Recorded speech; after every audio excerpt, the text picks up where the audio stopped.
Assalamualaikum warahmatullahi wabarakatuh. Hai guys, selamat pagi, apa kabar?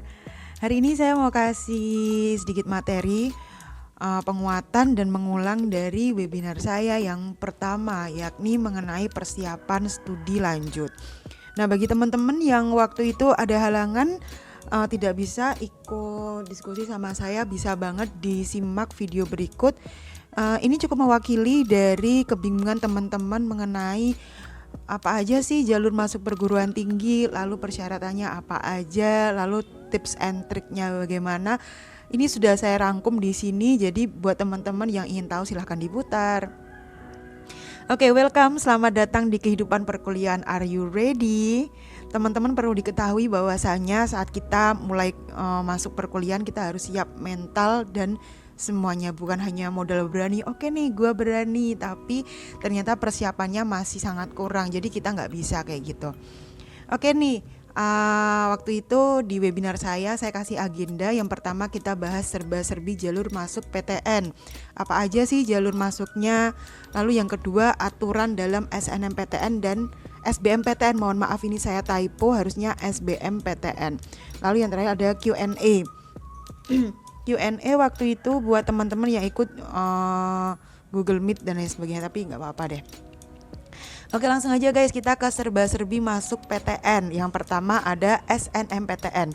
Nah, perlu diketahui nih, mohon maaf saya agak batuk. Teman-teman di SNMPTN ini merupakan jalur rapor.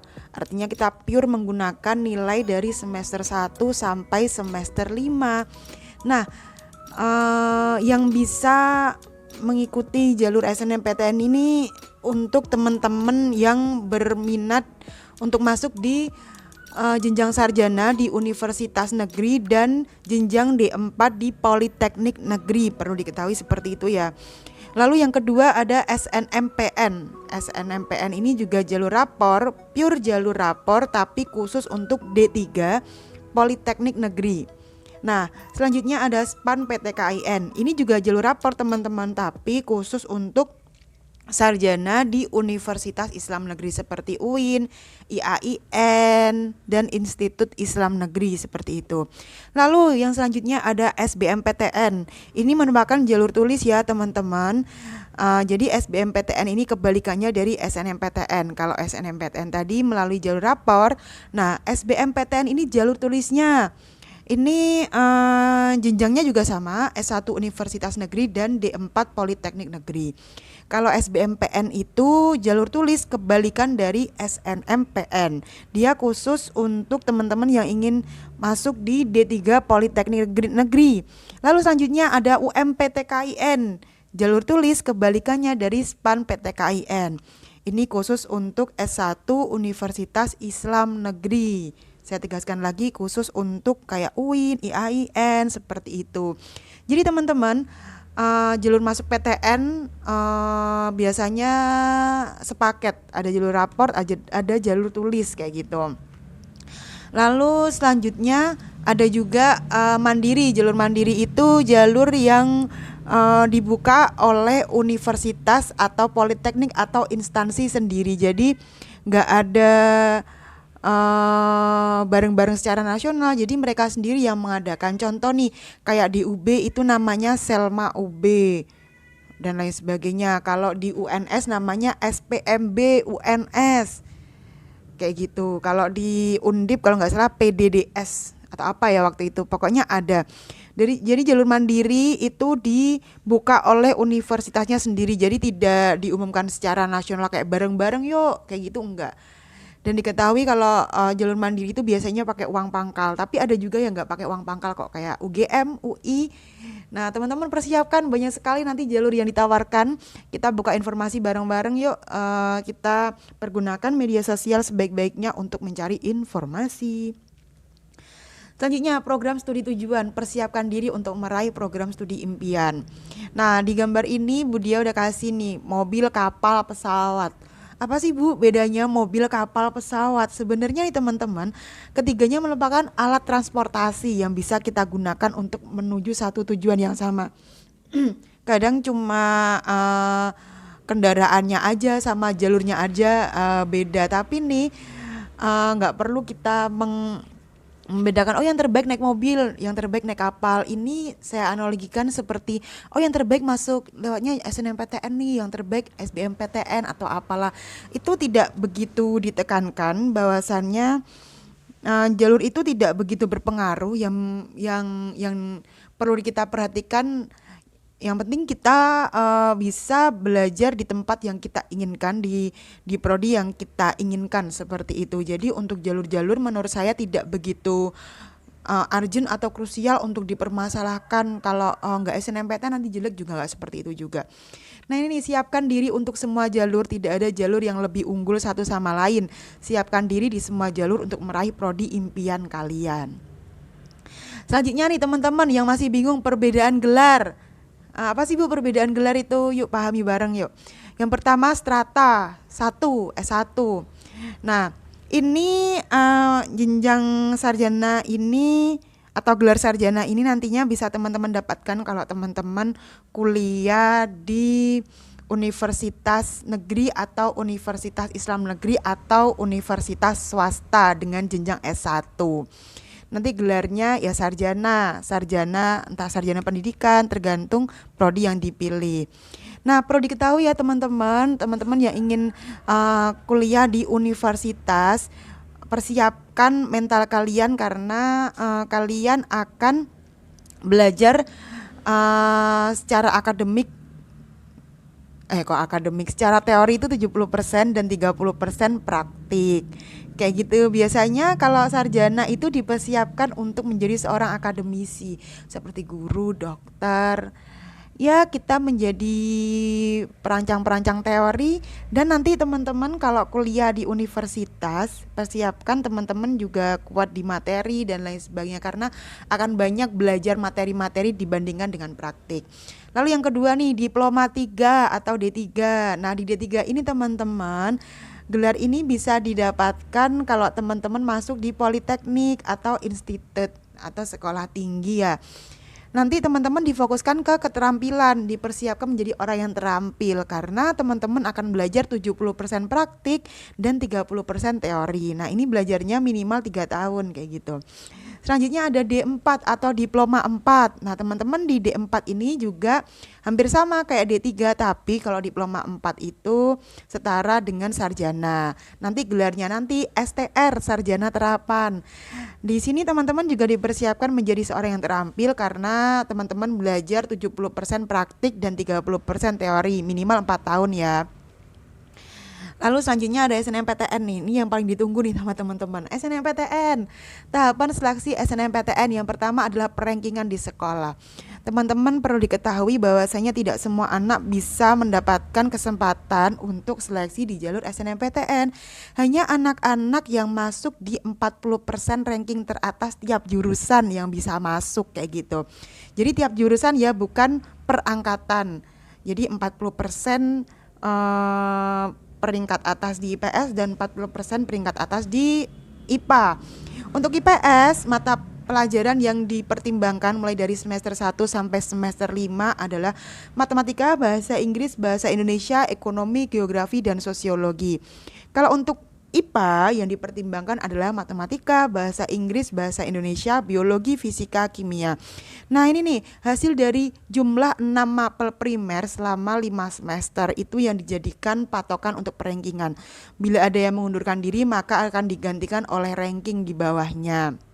Selanjutnya, pembuatan akun LTMPT dan 3 login SNMPTN. Perlu diketahui untuk pembuatan akun LTMPT dan login SNMPTN itu dilakukan secara pribadi oleh teman-teman. Memang nanti Budiah atau sekolah akan memberikan woro-woro kapan waktunya, tapi semuanya itu pendaftaran dilakukan oleh kalian sendiri seperti itu. Lalu nih aturan dalam SNMPTN. Yang pertama, SNMPTN melihat indeks sekolah dahulu, baru kemudian nilai si siswa. Dalam kurung indeks sekolah salah satu berasal dari alumni dan jejak rekam akademik alumni sekolah tersebut di suatu kampus. Jadi teman-teman, uh, jalur SNMPTN itu kampus juga melihat dulu indeks sekolah kita, baru dilihat nanti nilainya, karena indeks sekolah itu mempengaruhi bagaimana kualitas output dari sekolah tersebut. Nah, salah satu penilaiannya adalah dari alumni-alumni yang sudah terlebih dahulu masuk di kampus tersebut. Jadi alumni itu juga jadi salah satu faktor seberapa tinggi indeks sekolah kita di satu kampus. Jadi nih indeks sekolah kita itu beda-beda tiap kampus, di tiap kampus beda-beda karena entah ada yang ada alumninya atau yang nggak ada alumninya kayak gitu. Selanjutnya untuk kriteria penilaian lainnya itu sepenuhnya informasi internal kampus seperti sertifikat, seperti mata pelajaran lain yang mendukung, seberapa besar persentase alumni mempengaruhi SNMPTN, dan lain sebagainya. Itu adalah informasi internal kampus yang nggak bisa kita cari tahu kayak gitu. Lalu selanjutnya semua siswa diseleksi di pilihan 1 baru di pilihan 2. Jadi teman-teman sangat disarankan untuk mantap di pilihan satunya, karena nih semua siswa akan diseleksi di pilihan 1.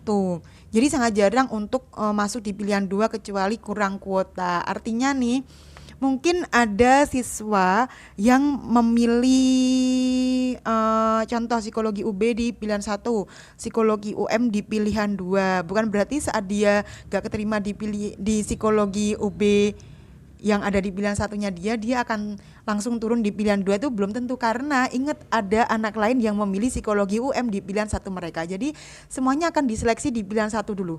Saat prodi-prodi itu sudah terpenuhi, maka tidak ada kesempatan untuk kita masuk di prodi itu meskipun nilai kita lebih tinggi kayak gitu. Jadi semuanya diseleksi di pilihan 1. Selanjutnya, prodi menilai bukan dari jumlah keseluruhan nilai, namun dari karakteristik nilai yang dibutuhkan di suatu prodi. Jadi ini teman-teman, SNMPTN itu bukan perkara kita banyak-banyakan nilai, tapi tergantung dari kecocokan nilai kita yang berkarakter dengan prodi yang dipilih. Contoh kayak mungkin agroteknologi, dia akan melihat siswa yang unggul di matematika dan biologi, dan itu tergantung prodi-prodi yang dipilih, dia juga akan menyesuaikan. Contoh akuntansi, dia akan melihat matematika dan ekonomi kayak gitu. Jadi itu alasan mengapa di SNMPTN tidak disarankan untuk lintas jurusan, because we don't have nilai itu. Kita enggak punya bukti bahwasanya kita mampu di situ duluan. Jadi juga enggak masalah. Lalu selanjutnya, tidak ada PTN yang mau dinomorduakan. Itu pasti tidak ada PTN yang mau dinomorduakan. Lalu selanjutnya, siswa yang diterima lewat jalur SNMPTN tidak bisa ikut SBMPTN dan tidak disarankan di jalur lain. Jadi nih teman-teman, nanti seumpama lolos atau diterima di satu prodi, suatu kampus lewat jalur SNMPTN, tidak disarankan atau bahkan tidak diizinkan untuk mundurkan diri kayak gitu, karena NIK-nya mungkin langsung ditandai seperti itu. Lalu selanjutnya teman-teman, ini kelompok ujian UTBK 2022. Jadi ada perbedaan bahwasanya di UTBK 2022 ini kita ada PR baru, yakni tes bahasa Inggris yang dipisah dari TKA. Kalau tahun lalu mungkin masih gabung, tahun ini 2022 besok ini dipisah. Jadi untuk kelompok ujian Saintek waktunya 195 menit, kelompok ujian Sosum juga sama 195 menit. Lalu kelompok ujian Saintek dan Sosum atau campuran atau lintas jurusan, kalian mendapat PR untuk belajar TKA-nya double, artinya Saintek dan Sosum ditambah bahasa Inggris dan TPS, waktunya 285 menit kayak gitu.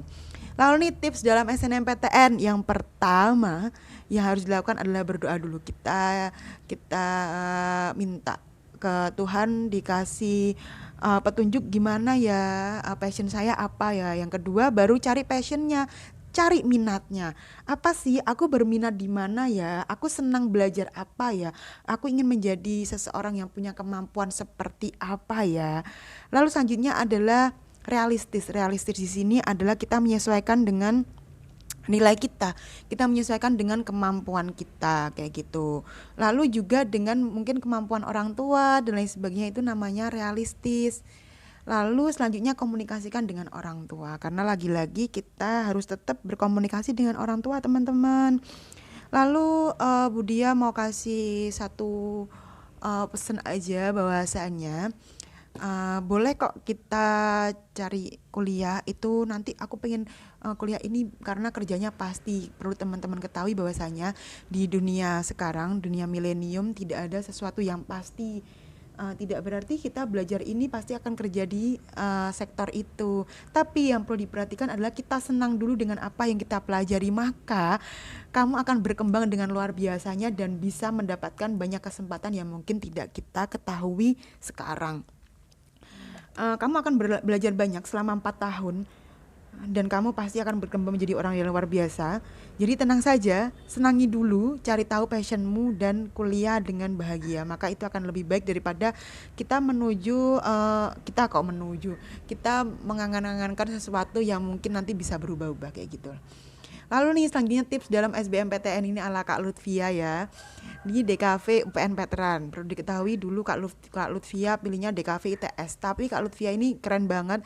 Dia orientasinya prodi teman-teman bukan kampus. Jadi dia mau belajar DKV nggak masalah di kampus lain juga.